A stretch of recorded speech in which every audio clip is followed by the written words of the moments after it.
Montana Territory, May of 1879. The wind tore across the prairie as if trying to pull the past out of the land. Perrin Calloway's bare feet hit the cold dirt floor of the barn with a soft thud. Her wedding dress torn and muddied from the miles she had run. Her breath came in short, sharp bursts, her chest tight from fear and the sting of freedom. She ducked behind a stack of hay bales, heart pounding so loud she swore it echoed off the walls. She had not stopped running since dusk. Her father, Judge Thaddeus Calloway, was a cruel man with a silver tongue and iron fists. He had arranged her marriage to a man twice her age, a banker from Helena who smelled of whiskey and wore his rings like weapons. Perrin had endured his leering gaze through 3 dinners and 1 forced dance. That had been enough. She had waited until the house was asleep, then climbed from her second-floor window with nothing but the clothes on her back and the small knife she kept hidden under her pillow. She did not know where she was going, only that she could not go back. The barn was quiet. Too quiet. A lantern glowed from the far stall. She crept toward it, breath held, hand tight around the knife. She peeked around the corner and froze. A man stood there, tall and broad-shouldered, back toward her. He was brushing down a chestnut mare, his movements slow and steady. He wore a worn black duster and a wide-brimmed hat that shadowed most of his face. There was something about him, something anchored. Like the earth would shift before he did. She took a step back, trying not to make a sound. "I would not move again unless you want that horse to kick." His voice was deep and calm, not angry but firm. Perrin tightened her grip on the knife and stepped into the light. "I do not want trouble." He turned then. His eyes were dark, steady, and something in them flickered not surprise, but concern. "You are far from town," he said. "I know." He studied her, gaze moving from her torn dress to her bare feet, then to the knife in her hand. "You running from something?" "Someone." He nodded once. "You can put the blade down. You are safe here." She hesitated, then lowered it. Her arm trembled with exhaustion. He stepped forward, slow and careful, and took the knife from her grip. "Name is Zeke Dalton. This is my land. You are in my barn. Perrin Calloway." She looked down, ashamed somehow to say it aloud. "I will be gone by morning." Zeke looked at her for a long moment, then pulled a blanket from the saddle rail and draped it around her shoulders. "You will not go anywhere tonight. You are cold, hungry, and dead on your feet. I cannot stay. If my father finds me, he will not." Zeke's jaw tensed. "You are under my roof now." She blinked at him. "Why would you help me?" Zeke glanced at the lantern, then back at her. "Because I have known what it means to run from something you cannot fight. And I will not let you face that alone." Her throat tightened. She had not expected kindness. She had not expected anything. "I will sleep in the hayloft," he said. "You take the cot. There is stew in the pot on the stove. Eat, rest. We will talk come daylight." She nodded, unable to speak. As he turned away, she looked at his back, wide, quiet, strong, and something in her chest shifted. Just a little. By morning, the storm had passed and the sky was clear. Zeke stood outside the barn, leaning against the corral post, watching the sunrise. He heard the door creak open behind him and knew she had come. Perrin stepped out, wrapped in the blanket but with her head high. "Thank you for not asking too much last night." "Still not asking," he said. "But I will listen if you want to speak." She looked at the open land around them, the rolling hills and the quiet. "He was going to marry me off, to a man I did not choose. I had no say. My father, he is not a kind man. I figured that much. I did not want to be owned." Zeke turned to face her. "You are not." The wind picked up a little, brushing her hair across her face. He reached out, gently tucked the strand behind her ear. His hand lingered a second too long. She did not pull away. "I could work," she said. "I am not afraid to earn my keep." Zeke shook his head. "You are not a ranch hand. You are a guest. I do not want to be a burden." "You are not." Their eyes locked, something quiet but strong passing between them.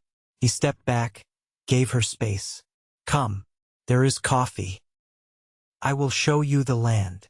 She followed him, barefoot in the morning grass, the sun warming her shoulders. And for the first time in her life, Perrin felt something she had never known. Peace. By the end of that day, she had helped him patch a fence, fed the chickens, and actually laughed when the milk cow knocked over the bucket. He watched her, quietly, the way she moved through the world, cautious, but curious. She was not fragile. She was fire under water. That night, as they sat on the porch watching the stars blink into the sky, she turned to him and asked, "Why are you alone out here?" Zeke looked at the horizon for a long time, then said, "Because I lost too much once, and I did not think I could hold anything else without breaking." She nodded, understanding more than he said. "But you came into my barn," he added, voice low, "and suddenly I do not feel so empty anymore." Perrin looked at him, really looked, and smiled. "You are not empty, Zeke Dalton. You were just waiting for someone to stay." Neither of them said anything after that, but they stayed on the porch a long, long time. The next morning unfolded slow and quiet. Perrin stood at the edge of the corral, one hand resting on the split rail fence, watching the gelding pace the worn patch of earth with the same steady rhythm as the wind. Her borrowed skirt brushed her ankles. Zeke had found it folded in a cedar chest inside the bunkhouse and left it outside the barn door at dawn. It fit well enough, though the hem had frayed from years of disuse. She wore one of his shirts tucked at the waist, the sleeves rolled past her elbows. Zeke emerged from the shed, arms full of cutwood. He didn't speak at first, just stacked the logs beside the stove on the porch, then brushed the grit from his hands and looked over at her. "You sleep all right?" "I did," she answered. "Better than I thought I would." He nodded once. "You'll want boots if you're going to be out near the horses. Can check the tack room, might be something close to your size." She stepped back from the fence. "I'd rather earn my keep before I take anything more." "You plan on trading labor for boots?" "If that's the price." Zeke's mouth tugged into something close to a smile, though it didn't quite reach his eyes. "All right. You help me bring in the east fence line, and I'll let you dig through the old gear." She followed him past the barn, the grass damp with last night's dew. The sky stretched wide and cloudless, the kind of blue that made the mountains seem farther than they were. "What happened to your family?" she asked after a stretch of silence, careful not to look at him directly. Zeke didn't answer right away. They kept walking, reaching the fence where the posts leaned tired into the wind. "My brother and I ran cattle together," he said finally. "War ended and we came out here with what we had left. Got this land for pennies. He married. Had a boy. Then came fever one spring and took them both." She rested her hands on the top rail, eyes on the grass. "I'm sorry. I buried them out by the cottonwoods. After that I stopped talking much. You still don't. But I don't mind the quiet." Zeke lifted a post from the ground and checked the base.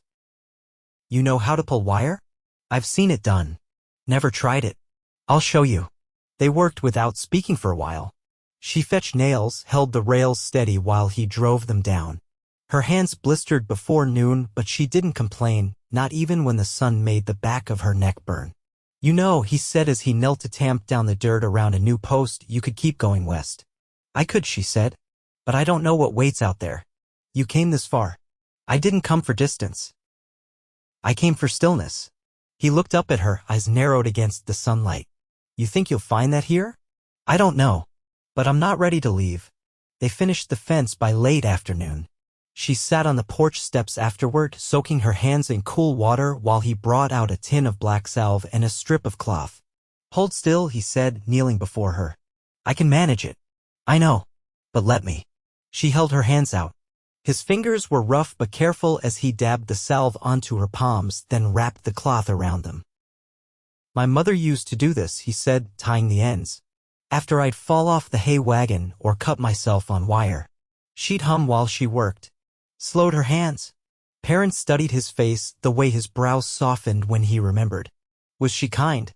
She was tired. But yes. He stood, took the basin back toward the well. She watched him go, a strange ache building in her chest. Not fear, not even sadness. Just a heavy knowing that she'd found something here she hadn't meant, to a steadiness that settled deep. That night, they didn't sit outside. There was a storm on the edge of the hills, and the wind kicked up dust that rattled the windows. Inside the house, they ate by lantern light. She sat across from him at the small wooden table, her hands wrapped, her body sore in ways that felt earned. Zeke poured her a second cup of coffee, then leaned back in his chair. "You have a plan for what comes next?" he asked. "I think I'd like to stay until I figure one out." "You're welcome here." She looked at him, not with gratitude, but with something steadier. "I don't want to be just a guest." "You're not." The wind howled past the shutters. She didn't flinch. After the dishes were done, she stood by the hearth while he banked the fire. The room flickered warm across the floorboards, casting shadows that didn't unsettle her the way her father's house had. There, everything had been polished and silent. Here, the quiet held no threat. "Do you ever go into town?" she asked. "Only when I need to. Supplies mostly. Would you take me next time?" He looked up from the fire. "You sure that's wise?" "I'm not sure of anything. But I won't hide." He nodded. "All right, we'll go Monday." She crossed to the window. The lightning flashed far off, just enough to light the edge of the prairie. "I don't know what I'll do when they find out I'm gone," she said softly. "They already know," he said, "but they don't know where. And I don't aim to give them cause to look here." She turned, met his gaze. "If I stay, I won't be a shadow in your house. I wouldn't want you to be." He didn't touch her. Didn't need to. Something had shifted between them, quiet and unspoken.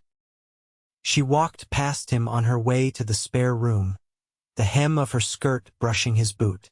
"Good night, Zeke." "Good night, Perrin." The door clicked shut behind her, and the house fell into stillness again. But this time it didn't feel empty. By Monday morning, the clouds had cleared, leaving the earth sharp and gold under the spring sun. Perrin stood by the wagon, her hands at her sides, waiting while Zeke hitched the mule with quiet efficiency. She wore the boots she'd found in the tack room, worn smooth at the soles, but solid. There was a patched shawl around her shoulders, borrowed from a trunk in the bunkhouse. She'd tied her hair at the nape of her neck with a strip of muslin torn from her old dress. Zeke climbed up beside her without a word, gave the reins a soft pull, and they set off east toward town. The trail ran between open grassland and pine thickets, narrow in places where the earth had softened from spring rain. They rode in silence for a while, the creak of the harness and the low thud of hooves the only sound between them. "Do you have anyone in town who'd question you bringing a stranger along?" Perrin asked, eyes ahead. "No one who minds their business that close," Zeke said. "The general store clerk talks more than he listens, but he's harmless." She nodded, fingers tightening slightly on her lap. "You expecting someone to recognize you?" "I'm not sure. My father's face is known. Mine less so. Still, I'd rather keep from drawing attention." "I won't leave you standing alone," Zeke said. She looked at him then, and his eyes met hers, steady and sure. She didn't reply, but the line of her shoulders eased.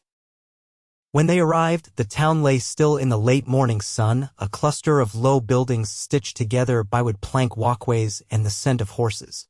A sign creaked above the livery and the smith's fire smoldered low. Zeke tied the mule outside the mercantile and offered his hand. "I can manage," she said, but she took it anyway. Inside, the shop was dim and cool. A woman behind the counter sorted canned peaches into neat rows. Zeke nodded once in greeting and headed toward the back shelves. Perrin moved slowly through the store, taking in the bolts of calico, the jars of licorice drops, the stack of seed packets near the door. She picked up a spool of thread, then set it down when she saw the price. "You don't need to count pennies," Zeke said, returning with a sack of flour and a tin of kerosene. "I'm not used to spending someone else's coin. It's mine to offer. I'd like to pay it back." He set the sack down on the counter. "Then stay long enough to decide how." The woman behind the counter glanced between them, her eyes curious but not unkind. "You new in town, miss?" "Just visiting," Perrin said evenly. "Well, you let me know if you need anything stitched or mended. I keep my needle busy most days." Perrin gave her a grateful nod. They stepped outside with the parcel between them. The wind lifted a corner of her shawl and she tucked it back, fingers brushing the edge of Zeke's sleeve. He didn't move away. They passed the blacksmith's on the way back to the wagon. A man with soot on his face looked up from his work and gave a short nod. Zeke returned it. "You served with him?" she asked once they were rolling again. He lost 2 fingers at Cold Harbor. I helped him get the forge running again when he came west. They said he wouldn't swing a hammer after that. They were wrong. She didn't speak for a while. Then, you stay loyal to people. I do. They rode on. A hawk circled high above the prairie, shadows flickering over the grass. He pulled the wagon beside a shallow creek on the way home and jumped down to let the mule drink. Perrin knelt by the water, cupping it in her hands, her reflection a ripple of sunlight and movement. Zeke crouched beside her. You ever live outside the city? No. But I used to dream about it. Mostly when things were quiet and I couldn't sleep.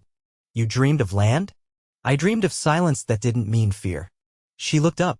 His sleeves were rolled, a bead of sweat at his temple. The earth smelled of damp roots and sun-warmed sage. Zeke sat back on his heels, elbows on his knees. You think you found that silence here? I think I found something worth trusting. The words settled between them, not rushed, not uncertain. He reached down, pulled a small sprig of wild mint from the bank, and held it out. She took it, fingers brushing his.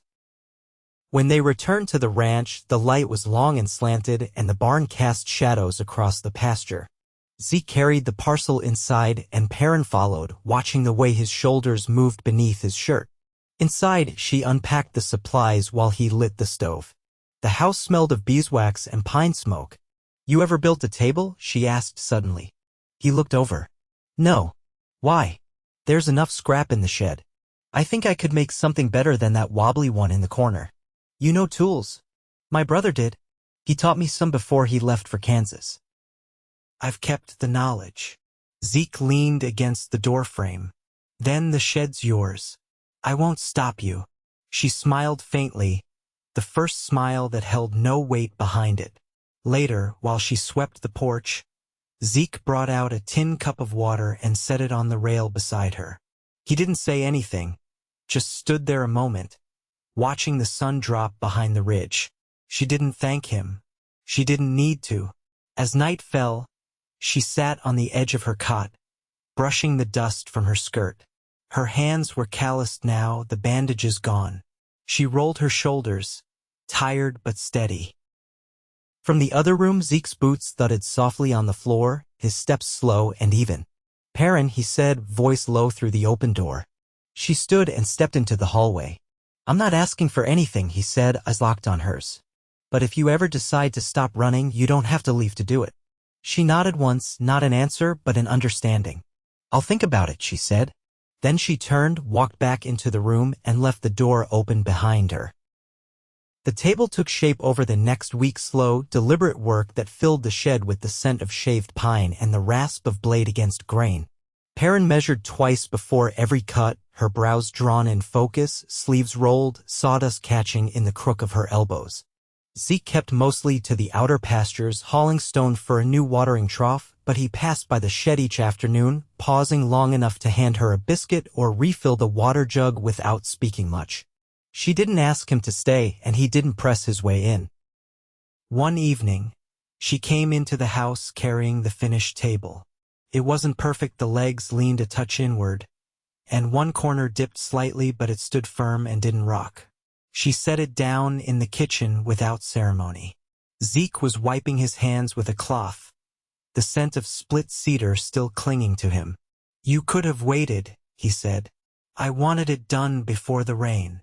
He ran his palm along the smooth edge. It'll hold. She nodded. That was the point. He opened the cupboard and pulled down 2 plates. You build things when you want to stay. Perrin ran a fingertip along the join where 2 boards met. I never had a reason to stay anywhere. You do now. She didn't look up, but her silence wasn't empty. Later, as the wind rose and the shutters tapped gently against the house, she leaned against the kitchen door frame, arms crossed, watching Zeke carve a sliver from the bottom of the door with his penknife.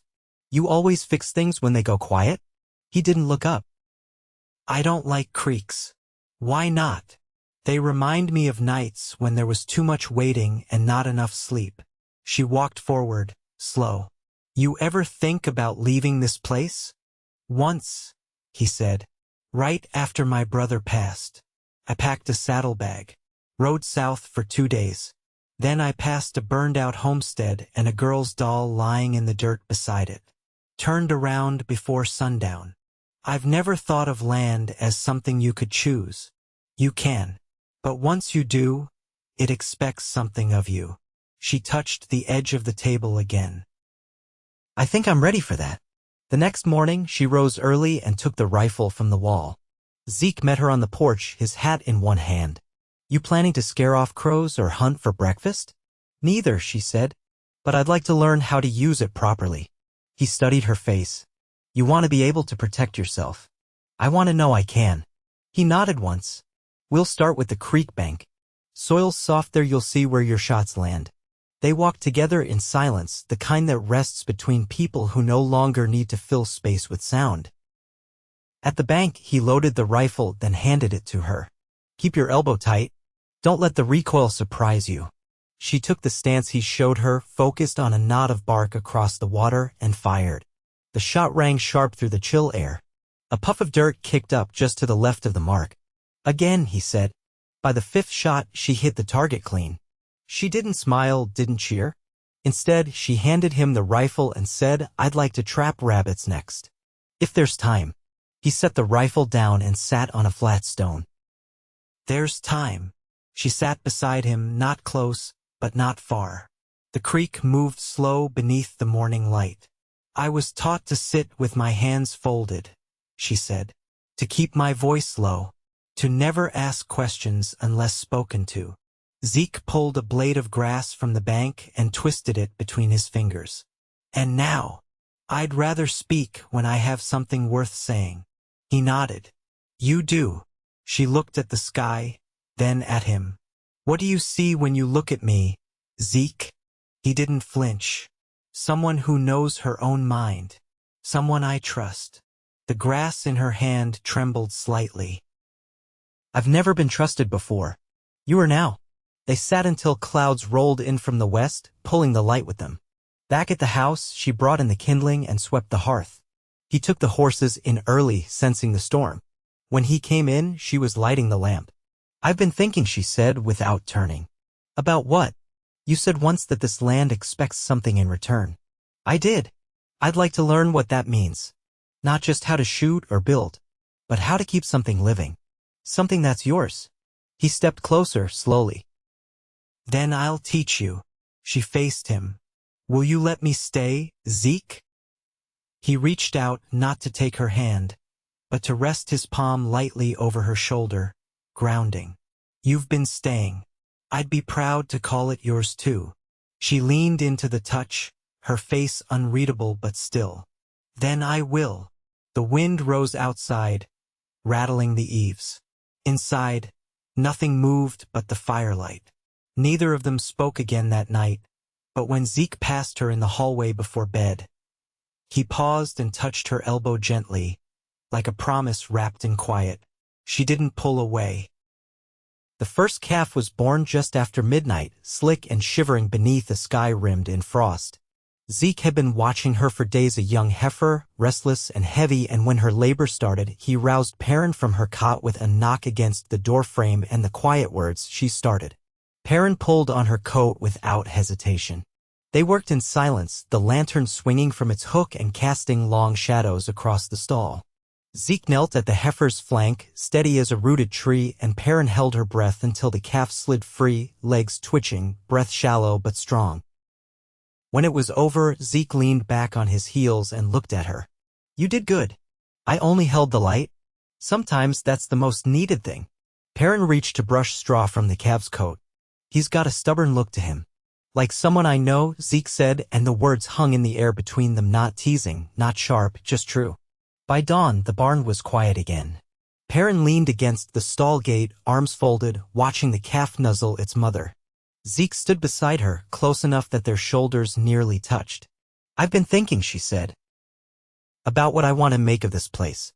Zeke didn't speak, just waited. I want to plant a garden, she went on. Not just for food, but for the keeping of it. For the learning. I want something that changes with the seasons and stays all the same. He nodded slowly. There's good ground near the creek bend. You could fence it off. I'd like that. They walked back to the house as the sun rose, the light turning the frost to silver across the grass. Zeke opened the door for her and she stepped inside without hesitation. Over the next weeks, they dug the garden together. Perrin laid out rows with string, careful and measured, while Zeke turned the soil with the old iron plow and his shoulder behind it. She planted peas and beets, onions and summer squash. He built a fence from cedar slats, each one driven into the earth by hand. One afternoon, she paused mid-row and said, "I'd like to keep bees." Zeke looked up from where he knelt near the fence. "You ever kept them?" "No, but I read about it once in a book I wasn't supposed to touch. It stayed with me. The way the hive works, all those lives moving together. You think they'd stay here? If I do it right, they might. I'll help you build the boxes." By late May, the garden was sprouting in neat, green lines, and Zeke had cleared a shaded space near the edge for the future hives. The days grew warmer, and Perrin shed her shawl more often than not, arms brown from work, her hair tied with a strip of linen she dyed with boiled onion skin. One evening, as they sat by the creek watching the frogs stir beneath the reeds, she said, "I keep thinking I'll wake and find none of this real. It is. I know. But I've never had anything last." Zeke leaned back on his hands. "You have now." She looked at him, long and quiet. "You've given me more than rest. You gave me space to become. I didn't give you anything you didn't already carry." She reached for his hand, not with hesitation, but with certainty, their fingers curling together like roots in deep soil. The next morning, she rode into town beside him, straight-backed and calm. No one looked twice at her now. The store clerk greeted her by name and asked if her beans had sprouted. She bought wax for candle dipping and a length of cotton to make new sleeves. Zeke waited outside with the mule, watching her through the glass. That night, after supper, she set 2 candles on the kitchen table short, hand-dipped, one slightly crooked. Zeke raised an eyebrow. "They're not perfect," she said. "They're yours. That's what matters." She leaned against the table. "I never asked you something. Go ahead. Do you want me here for good? Not just because I'm useful or because it's quiet with me, but because you want me." Zeke stood. "Yes. I want you here. Not out of need. Out of choice." She stepped into his arms without any more words. He held her close, hand at her back, the other curled beneath her braid. She pressed her face to his shoulder, and he felt her breath steady against him. That night, they lay together for the first time with no fear, no hesitation. Just warmth shared between 2 people who had nothing left to prove but everything still to build. The house held them like it had been waiting. The seasons turned. The garden bloomed thick and wild. The first honey harvest came sweet and golden, and Perrin wrote each jar's date in careful script. Zeke built her a bench beneath the cottonwoods where she could read in the evenings.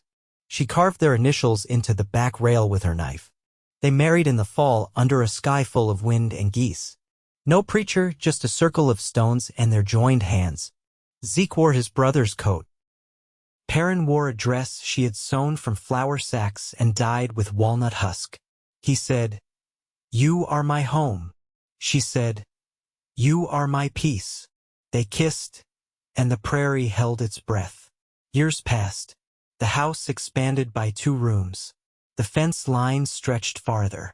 A girl was born with Zeke's dark eyes and Perrin's quiet, stubborn mouth. They named her Clara, after the woman who'd once offered Perrin a needle in town. Perrin taught her daughter to plant by the moon. Zeke taught her to ride bareback and shoot straight. In the evenings, they sat on the porch as a family, listening to crickets and the low murmur of wind through wheat. Zeke held Perrin's hand always, even when they didn't speak. Especially then. They never left the land. They didn't need to. Everything they had was there, built by hand, grown by love. And it held. Every year it held.